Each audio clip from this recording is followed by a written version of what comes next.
Hola, mi nombre es María Fernanda Martínez Medina y a continuación les hablaré sobre la exploración física en oftalmología. El primer contacto que tenemos con el paciente es en el momento en que entra a nuestro consultorio.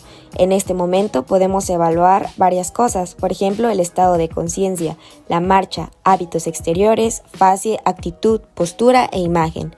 Posteriormente, se debe de realizar el interrogatorio. La comunicación verbal es sumamente importante, ya que de ella llegaremos a un correcto diagnóstico. La historia clínica es un documento imprescindible para guardar toda la información relativa a la salud de nuestros pacientes. Se comenzará llenando los datos básicos de la ficha de identificación, los antecedentes heredofamiliares que nos darán indicios si nuestro paciente es susceptible a desarrollar una enfermedad hereditaria en el futuro. Los antecedentes personales patológicos es el registro sobre las enfermedades oftalmológicas que presentó el paciente, así como todo padecimiento que pueda ocasionar una patología oftalmológica. El padecimiento actual es el motivo principal de la consulta. Este se define como el conjunto de signos y síntomas que refiere el paciente y por los cuales se encuentra consultando al médico. El interrogatorio del padecimiento actual debe de realizarse de manera cronológica para facilitar su análisis y siempre con los 3 puntos básicos: tiempo, sitio y causa. A toda patología se le debe de evaluar la semiología del dolor, irradiación del dolor, el carácter del dolor, es decir, el tipo de dolor que éste presenta. Graduación del dolor, esto a base de escalas mediante las cuales el paciente podrá dar un valor numérico a lo que está sintiendo, factores atenuantes o desencadenantes del dolor. Una vez completada la historia clínica, se debe de proseguir con la exploración física. Siempre se iniciará con el ojo derecho y después con el ojo izquierdo, con el fin de tener una mejor organización. El primer paso de la exploración física oftalmológica es la agudeza visual. Esta es la capacidad del globo ocular, por medio de sus acciones, para definir un objeto determinado a cierta distancia. Para verificar la agudeza visual se utilizan las cartillas de Snell. Si nuestro paciente es iletrado o pediátrico, se pueden utilizar cartillas con figuras. El paciente debe estar a 6 metros de la cartilla. Si el paciente utiliza lentes, debemos de pedirle que se los retire. Posteriormente, se evaluará su capacidad visual. Pida al paciente que se tape un ojo con una tarjeta y que lea las líneas de la más grande a la más pequeña. Si el paciente no puede leer el optotipo más grande, deberá acercarse. Observe la distancia. La agudeza visual se expresa con 2 números. El primero indica la distancia del paciente respecto a la carta y el segundo, la distancia a la que un ojo normal puede leer esa línea de optotipos. Estenopeico. Aquí es utilizar un pequeño orificio que generalmente viene en los oclusores comerciales, pero podemos hacer uno en cualquier papel o cartón. Si nuestro paciente no usuario de lente presenta una mala agudeza visual y al no poder valorar capacidad visual porque no usa lentes, le ponemos el estenopeico y mejora su visión, nos indicará que es una metropía. En caso de que nuestro paciente sí sea usuario de lentes y al valorar su capacidad visual no mejora o mejora muy poco, lo indicado es ponerle el estenopeico y si mejora con él, también nos indicará que es una metropía mal corregida. ¿Cómo funciona el estenopeico? Al valorar la agudeza visual, la imagen entra al ojo en forma dispersa, por lo que al poner el estenopeico, la imagen entrará al ojo en forma menos dispersa y el ojo requerirá menos acomodación y se proyectará en una menor superficie de retina, por lo que la imagen será más clara, indicándonos con esto que su corrección deberá ser con lentes. En caso de que nuestro paciente no pueda distinguir la cartilla de Snell, se pueden realizar los siguientes pasos. Cuenta dedos. Esto se hace mostrando a 6 metros la mano y que el paciente identifique los dedos que le mostramos, cambiando el número de dedos mostrados y nosotros acercándonos en caso de que el paciente ya no pueda distinguirlos. El movimiento de manos es cuando el paciente ya no puede distinguir en cuentadedos. Movemos la mano de arriba hacia abajo y de un lado al otro. Le preguntamos al paciente si ve el movimiento de nuestra mano y hacia dónde es. En caso de que nuestro paciente sea incapaz de distinguir el movimiento de manos, procederemos con la percepción de luz. Colocamos la luz del oftalmoscopio o del pupilero sobre el ojo del paciente y le preguntamos si percibe la luz. Si el paciente es capaz de percibir la luz, tenemos que hacer cambios en el color de la luz. Si el paciente es capaz de diferenciar colores, nos indica que la retina se encuentra en condiciones adecuadas. Cuando nuestro paciente, con una buena evaluación de percepción de luz, no la percibe y no define colores, se define que el paciente se encuentra ciego, amaurótico. Exploración de los campos visuales por confrontación. La prueba de confrontación de los campos visuales es una valiosa técnica para la detección precoz de las lesiones de las vías visuales anterior y posterior. Este tipo de evaluación es una forma práctica, aunque no muy exacta, pero que en el consultorio y sin necesidad de aparatos nos ayudará a tener una idea aproximada y a grosso modo de las alteraciones del campo visual. Primero es importante saber que el explorador no presente alteración en su campo visual. Se va a realizar con el paciente frente de nosotros a la misma altura. Mientras mantiene la mirada del paciente, coloque las manos aproximadamente a 60 centímetros de las orejas del paciente. Mueva los dedos al mismo tiempo e inclínelos ligeramente hacia adelante, curvándolos hacia adentro y hacia la línea de visión central. En cada posición, pida al paciente que la avise tan pronto como vea el movimiento del dedo. Ocluiremos primero el ojo izquierdo del paciente y nuestro ojo derecho. En la posición y alineación de los ojos nos colocamos frente al paciente y exploramos la posición y el alineamiento de sus ojos.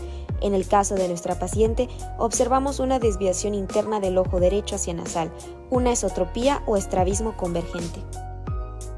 Anexos oculares. Se inspeccionan las cejas observando su cantidad y distribución y cualquier posible descamación de la piel subyacente. Se observa la posición de los párpados con relación a los globos oculares. Se inspecciona la amplitud de la hendidura palpebral. Se evalúa el color de los párpados, lesiones, el estado y dirección de las pestañas y la idoneidad con los párpados cerrados. Conjuntiva y esclerótica. Pida al paciente que mire hacia arriba mientras le descienden los dos párpados inferiores con los pulgares, para exponer la esclerótica y la conjuntiva. Inspeccione el color de la esclerótica y de la conjuntiva palpebral y observe el patrón vascular, sobre todo el fondo escleral blanco. Busque posibles nódulos o inflamación.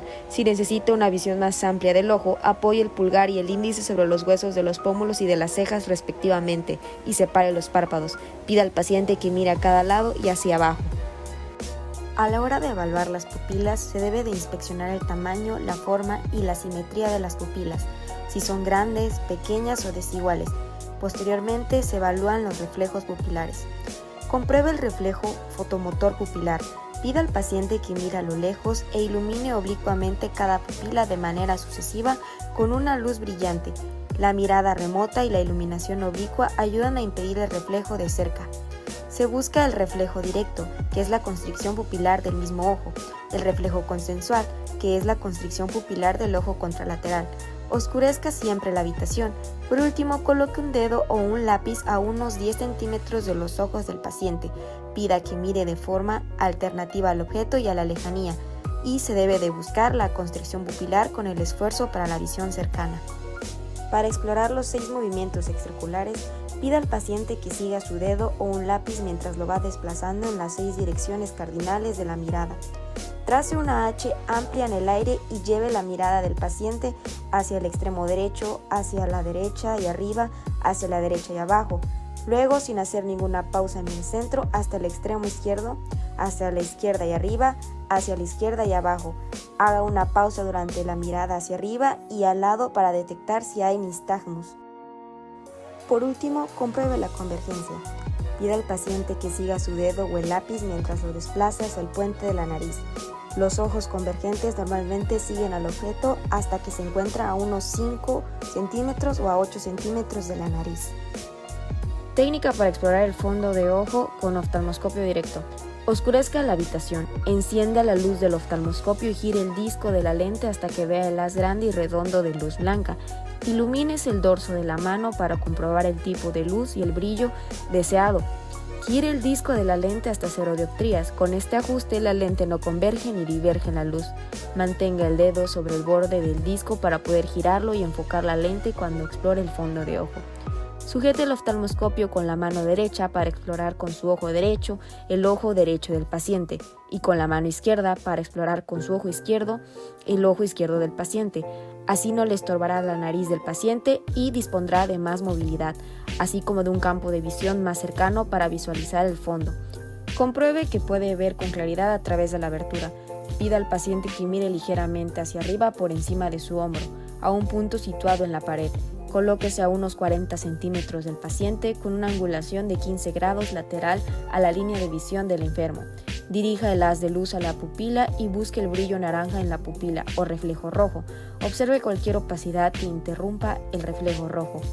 Coloque ahora el pulgar de su otra mano sobre la ceja del paciente. Con el haz luminoso enfocado en el reflejo rojo, acérquese con el oftalmoscopio hacia la pupila, observando el ángulo de 15 grados hasta que esté muy cerca o casi tocando las pestañas del paciente. A continuación se nombran algunas de las estructuras que se evalúan en el fondo de ojo. La papila óptica, en primer lugar. Localice la papila óptica, busque la estructura naranja, amarillenta y redonda.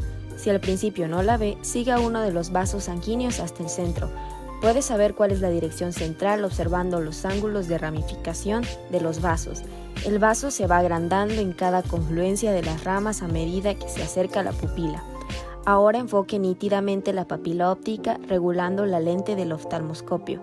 Si usted y el paciente no sufren defectos de refracción, la retina debería enfocarse con 0 dioptrías.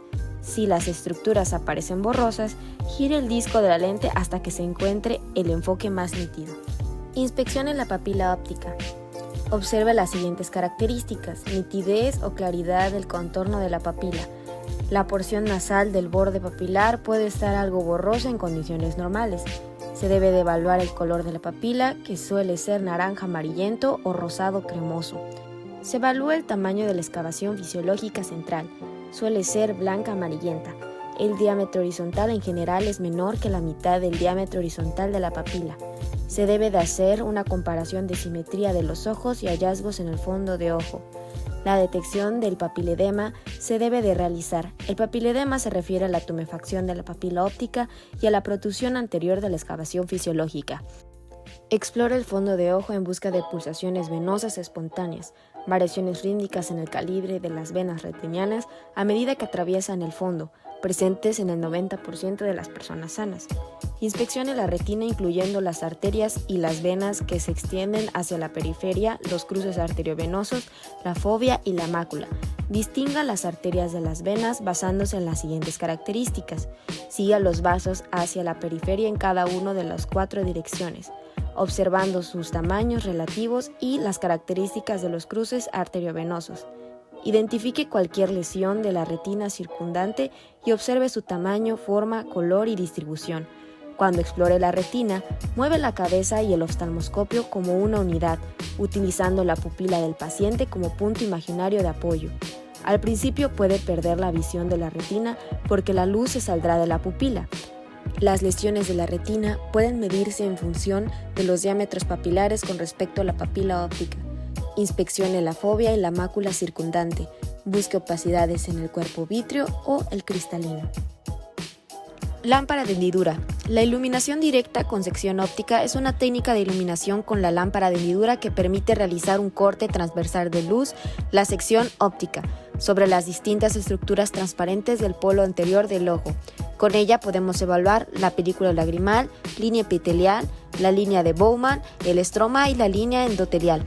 Mediante una sección óptica podemos valorar la profundidad de diferentes alteraciones corneales como distrofias, degeneraciones, opacidades, cuerpos extraños, edema epitelial, infiltrados subepiteliales, bullas y pigmento endotelial. También es útil para estimar la profundidad de la cámara anterior y para observar las distintas capas del cristalino, desde la corteza anterior hacia el núcleo y la cápsula posterior. La tonometría ocular es un examen mediante el cual se mide la presión intraocular y se utiliza para detectar el glaucoma. La presión normal del ojo varía en un rango de 10 a 20 milímetros de mercurio. Mediante el uso de un tonómetro se mide en forma indirecta la presión intraocular. La tonometría de aplanación o Goldman consiste en medir la presión intraocular de forma indirecta, utilizando un tonómetro colocado en una lámpara de hendidura. Este tipo de tonometría es la técnica más comúnmente utilizada para medir la presión intraocular. Y con esto damos por concluido el video. Espero que haya sido tanto educativo como entretenido. Gracias por su atención.